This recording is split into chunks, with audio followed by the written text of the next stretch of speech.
The Biotechnica Corporation is the face of an extremely disturbing conspiracy that encompasses Night City and its world.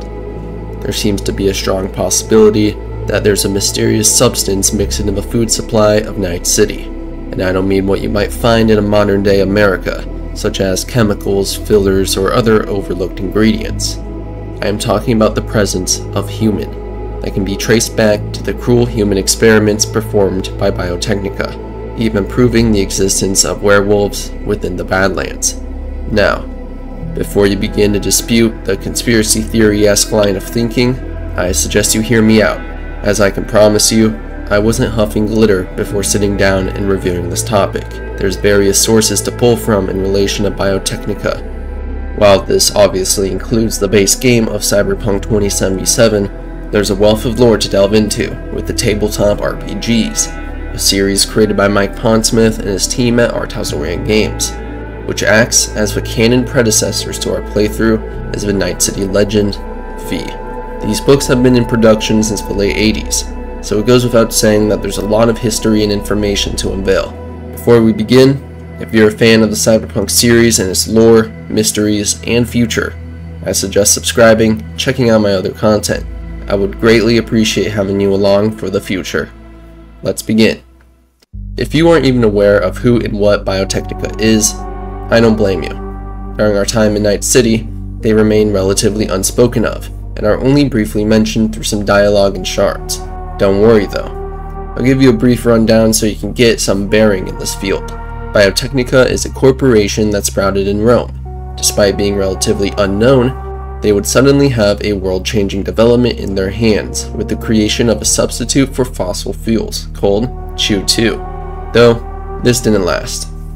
Unable to keep up with supply and demand, they sold exclusive licensing for the product to Petrochem. While this might be viewed as a fumble, Biotechnica still rose to the title of mega corporation as a result of their continued research and development, oftentimes involving biological weapons to be sold off to corps like Arasaka.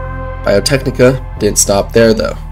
They had a second world-changing discovery that ties into the rest of this video and theory. In 2020, a scientist by the name Francis Young was successful in producing the first self-aware, fully functional human clone by implanting a construct personality. Initially, this development was artificial, but soon enough, they began experimenting to insert natural digitized personalities in clones using something similar in tech to the Soul Killer. The reason this development is so important to Cyberpunk's world and the development of Biotechnica as a company is that when initially cloned, a human body is just a husk. When cloning a human, it's not like you're replicating the idea of their soul, personality, or being. They're in essence a tree in human form, alive but not sentient or intelligent. So, when viewing this from a legal perspective, it might be difficult to argue that these bodies being created even have rights. Instead, it'd be much easier to argue that they're corporate property that could be used and disposed of however Biotechnica deems fit, similar to the replicants in Blade Runner. We can actually look into the Cyberpunk Land of the Free adventure book to dive into the exact details of the first human clone. Now, it's essential to note that this clone wasn't technically a human. Its name was Adriana, and despite looking like Francis Young's daughter, didn't contain any portion of her personality. The only real description that can be used for this clone is that it was a rudimentary AI in human flesh, incapable of expressing any real emotion or desire. Directly pulling from page 11 of the source book, it reads, "Her knowledge and memories are a template drawn from several people, assembled in a computer as an artificial intelligence, and downloaded into the complete body." End quote. So, obviously Biotechnica had nailed the framework for human cloning. It could even provide AI with a functioning body. In theory, if you were to place a soul-killed pseudo-intellect into the body, such as Silverhand through the use of a relic, you get the first real functioning human clone. However, this isn't the focus of the video. You might have already begun connecting some dots in your head, but we are far from finished.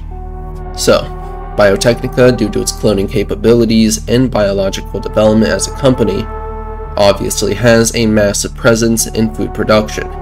They actually happen to be producing the majority of base product for Night City's food, and are the reason the climate change affected landscape of the Badlands is even livable. This is the result of their protein farms in the Biotechnica flats. Yes, this farm is so large that it is considered its own region of the Badlands. The size is for obvious reasons, as it's not always easy to provide food for such a large population. Now, protein farms are a pretty common trope in the cyberpunk genre, so this in itself doesn't truly mean anything. We even see this in Blade Runner 2049's opening scene. It also has a bit of an Easter egg in 2077. We're even told in-game that most of the quote-unquote meat products are derived from mass-farmed worms, which are ground into a meat-like substance known as scop, to later be shipped off and pumped full of dyes and flavorings for a variety of products on the market. So, why is this important? Well, there's a suspicious portion of the Biotechnica flats completely cut off from entry, which also happens to be much higher in priority when it comes to security when compared to the rest of the flats. If there were to be a spot for the development, experimentation, and disposal of cloning research, this would likely be the spot. Following this up, we can find a shard on a body in Sector 0. This is a transcripted conversation between Atina Agron and Will Gunner. What sticks out in this shard is the mention of black market protein being pushed to restaurants across Night City. It's honestly rather difficult to imagine anything of high rarity such as synthetic or real animal meat being sold to a place like Buck a Slice, which is a rather low quality establishment. Not to mention the fact that it is entirely legal to sell both synthetic and real animal meat, so it almost feels like the obvious answer would be human. If we open up the foodie guide to Night City, we can actually find an alarming statement, and I quote, "Plus, their secret recipe, chili sport scaparoni, is unlike anything you've ever tasted, but only available on special request." End quote. This is a rather suspicious claim to make. Why, you may ask? Well, the name implies that this chili is composed of scop, the scop that makes up a majority of Night City's food, yet is only available on special request, and has a completely unique taste to it. This information is not only disturbing, but hard to truly make sense of. I do know, however, what makes clear sense in the eyes of a corporation owned by greed. While Biotechnica, even in the Red Sourcebook, is considered to be one of the good guy corporations, this doesn't necessarily mean much in a dystopian perspective, as there are no strangers to selling biological weapons and equipment, further fueling the fourth corporate war of the 2020s for their own profit. And even despite claiming to be neutral, they provided Arasaka with exclusive devices. So, take a walk with me through the mind of a corpo. You have leftover, let's say, product that no longer serves a purpose after your human cloning experiments. You've cloned the body and done your research. So now what? Do you incinerate the body? No. That'd be a waste. There are few options left that can even coincide. Firstly, you would want to harvest whatever organs you can make use of on the market. There's a lot that can be transplanted, especially by the year of 2077. But the obvious standouts would be the kidneys, livers, and hearts. And now, to make sure you use every portion of the body, you get to creating compost for farming, or grinding them up into an unrecognizable mush that shares a resemblance to the scop you already sell. Mix it in to further the food supply, and ship it out to grow your profit margins, all while removing any possibility that your competitors get their hands on your personal little projects. We also need to keep in mind that the period of 2023 to the late 2040s, known as the Time of Red, was an incredibly harsh time, best akin to a global depression, that followed the mass destruction of cities and agricultural areas around the globe. So, just surviving during this time was difficult. It would be no surprise that the procedure to just toss anything in the food supply would be left over from then. I'd also like to address some data from the All Foods questline, in which you can scan the composition of Biotechnica's very own meat bag, reading off 62% water, 28% protein, 5% fat, 3.5% unknown, and 1.5% organic salt. I've seen people in the community argue that the 3.5 confirms that there is human flesh within the product. I must say though, that this unknown composition being human doesn't exactly make sense to me, as I would personally find it much more believable that it would already be calculated in the macros, such as protein and fat. After encompassing all this information, I personally believe the idea that Biotechnica is feeding Night City human meat from their cloning subjects, creating a clone to further their research in the field, running their experiments, then disposing of them in a beneficial manner. It's definitely a disturbing concept that fits the dystopia of Cyberpunk 2077 and has been a core plot point of previous titles, such as Soylent Green back in 1973. But wait, there's a massive question left unsatisfied after reviewing this information.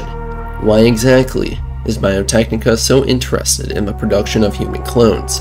What is their working goal in the middle of all this cruel experimentation? Well, we actually have many of the clues and details needed to piece it all together once and for all. What might have originally seemed to be just a conspiracy theory actually happens to be fact. We can actually trace this conspiracy back to even Mike Pondsmith's very own player character, Maximum Mike, the Moral Rock's resident conspiracy theorist. Take a listen to the story. So listen up, people. I've got a story to tell you. I heard something recently from a nomad friend of mine. She was telling me about some strange stuff happening out in the Badlands of the East. She said she ran across another nomad patrol. 5 people, all mauled to death by a wild animal. But the thing is, folks, there haven't been mountain lions out there in almost a century, wolves in even longer. So what could it be? Well, I'm reminded of a story.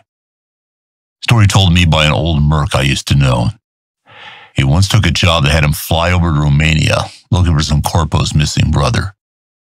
Search took him to an old village, and they decided to camp for the night before searching the woods in the morning. That night, they could hear barking, howls in the distance.